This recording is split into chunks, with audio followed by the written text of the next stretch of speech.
আমাদের এয়ারবিএনবিটা যেখানে, সেটার নাম কি নিন?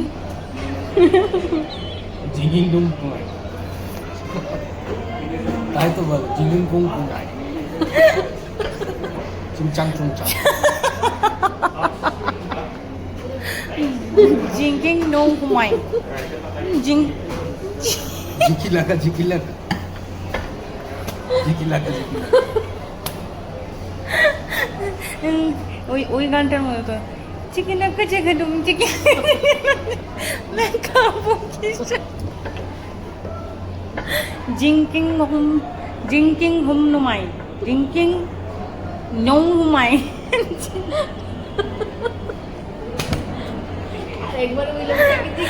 আমাদের জিনিস আমরা আমাদের গাড়িটা আসলে এখানে শিলংয়ে অনেক প্রবলেম আছে, ট্রাফিকের, পার্কিংয়ের, শিলং পুলিশের বাইরের গাড়ি এখানে কি 6টার পর থাকতে দেবে না, এরকম অনেক কিছু আছে। তাই পোলো অর্কিডে গিয়ে আমাদের গাড়ির ড্রাইভার পার্ক করেছে, তো এখানে কাছাকাছি সন্ধ্যের পরটা ফাঁকা, ওই ব্যাগে আছে। সন্ধ্যের পর যদি কোনো দরকার পড়ে কোথাও বেরোতে, তাহলে লোকাল ট্যাক্সি করে বেরোতে হবে। লোকাল ট্যাক্সি মোটামুটি একটু দাঁড়ালেই অ্যাভেলেবেল পাওয়া যাচ্ছে। তো এবারে আমরা তো বললামই আমরা এরকম 50 টাকা দিয়ে এসেছি। 150 টাকা নেবে, কত নিয়েছে? 250 টাকা। বাচ্চাদেরও 50 করে। ওরা কি সিটে বসেছিল? কি একটা চড় মারতে হবে। এবারে 50 টাকা করে পার হেড দিয়ে আমরা এসেছি, ভালো কথা। এলাম, এসে এবারে আমরা ফিরবো, যে আবার ট্যাক্সিকে কি বলবো, কোথায় যাবো, এটা তো বলতে পেরেছি পুলিশ বাজার যাবো। তো নীল জিজ্ঞেস করছে ট্যাক্সি ড্রাইভারটাকে যে দাদা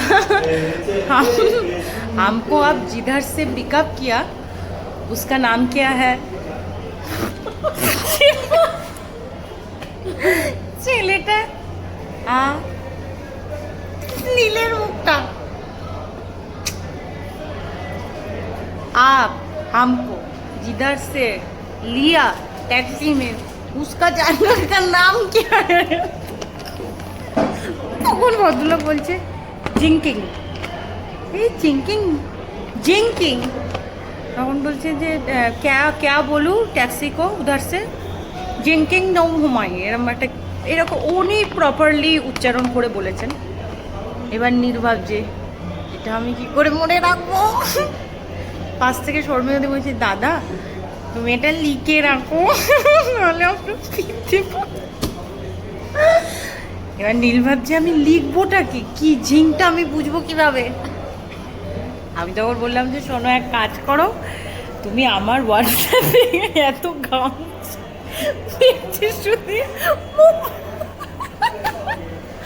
আমি তখন নীলকে বললাম তুমি এক কাজ করো নীল, তুমি আমার হোয়াটসঅ্যাপে ভয়েস নোটে রেকর্ড করে ভয়েস নোট পাঠিয়ে দাও, তাহলে ওইটাই শুনিয়ে দিতে পারবে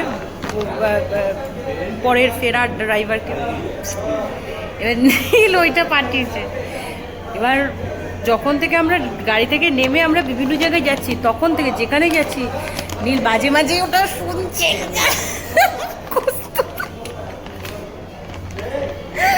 জিঙ্কিং নো মোবাইল, কি কি চিকি না গাই চিকি না।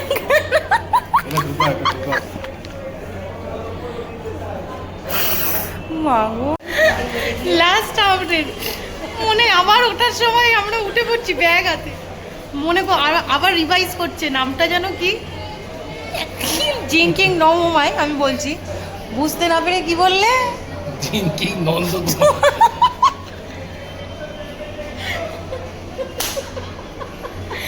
জিঙ্কিং নন্দকুমার।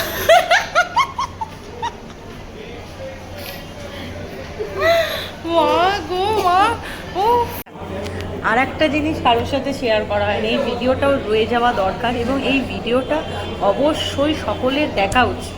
সেটা হচ্ছে আমরা যখন কলকাতা থেকে ফ্লাইটে উঠেছি আমাদের এয়ার ইন্ডিয়া সুন্দর আমাদেরকে ফ্লাইটে তুলেছে, খুব সুন্দর পরিস্থিতি, আমরা খুব সুন্দর পরিস্থিতি, খুব ভালো ঠিকঠাক, আমরা একদম সুন্দর অ্যাসিস্ট, মানে ওরা ভীষণ ভালো করে অ্যাসিস্ট করেছে সব কিছুতে, বাচ্চাদের নিয়ে যাওয়ার ক্ষেত্রে লাগেজ কী করবো, এক্সট্রা একটু হয়ে গেলে ঢুকিয়ে দিতে, সব কিছু ঠিকঠাক। বসেছি, আমাদেরকে ব্রেকফাস্ট দিয়েছে 10 মিনিট বাদে, আমরা ব্রেকফাস্ট করেছি। ব্রেকফাস্ট করার পর আমি ওদেরকে ভুল করেছি একটাই, আমি ওদেরকে বলেছি চা হবে, আমি টি বলাতে এয়ার হোস্টেস এসে আমাকে টি দিয়ে গেছে। তো টিটা আমি প্রিপেয়ার করেছি, সঙ্গে সঙ্গে মাইক্রোফোনে ওপর থেকে আওয়াজ আসছে, পাইলট বলছেন যে সিট বেল্ট পরে না, সিট বেল্ট পরে নাও, সামনেই থান্ডারস্টর্ম, এটা একটা ডেঞ্জার হতে পারে।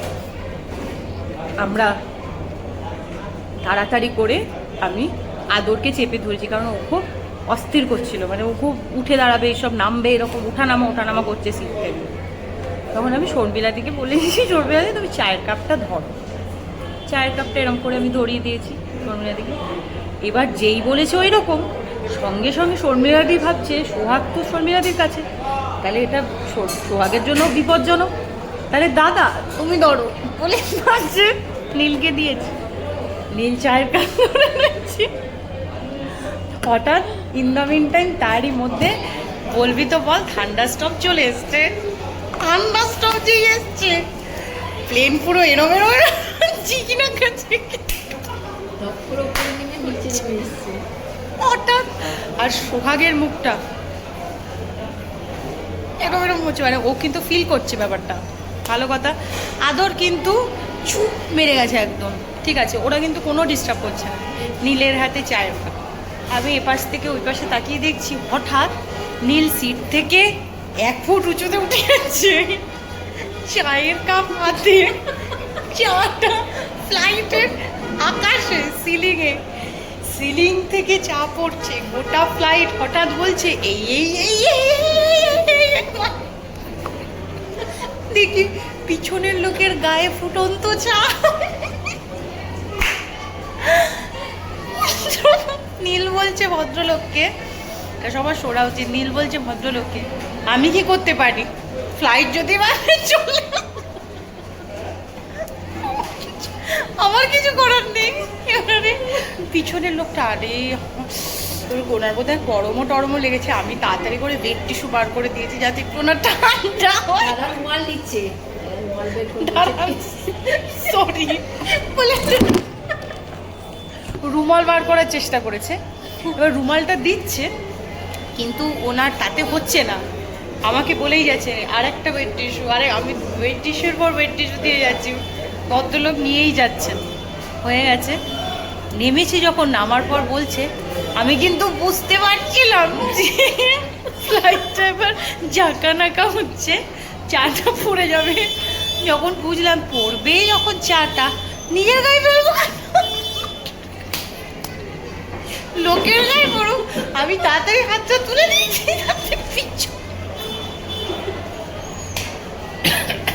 মানে লাইফ টাইম এক্সপিরিয়েন্স, মানে ফ্লাইটে গেলে আমরা, ফ্লাইটে কোনো না কোনো একটা গন্ডগোল আমরা করবই। এর আগের বার আমরা ওদের নিয়ে দার্জিলিং বেড়াতে গেছি, বাগডোগরায় আমাদের জন্য 8 ঘন্টা ফ্লাইট দাঁড়িয়ে রয়েছে, কে না আদর সোহাগ ডেস্টাম খাচ্ছে। তো এরকম একটা কিছু না কিছু হয়, এটা একটা অদ্ভুত ঘটনা।